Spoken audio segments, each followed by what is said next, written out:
So yan mga master, yung ating is not inverter na 24 volts. So ito yung natin. Ayan, laman ng ating battery 26.5. Ayan, wala nang araw. Ayan, dito naman 27.2. Ayan, 27 watts na lang yung pumapasok mga master. Bali yung na-harvest ngayong maghapon itong pangpusa na yan. Ayan, ayan yung na-harvest niya ngayong maghapon mga master. Tapos ito naman,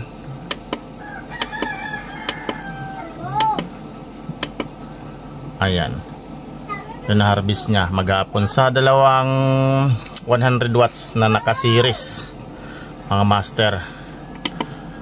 Ayan, kasi yung bali apat yung na 100 watts. So yung dalawang 100 watts naman ay dito naka-connect sa aking 12 volts system. Ayan, para sa aking mga ilaw na 12 volts at saka wifi.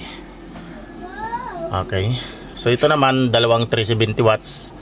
So isang battery lang yung kanilang i-charge itong 24 volts. Ayan, 110 Hz 24 volts. So mag 4 years na to mga master. 4 years na mahigit.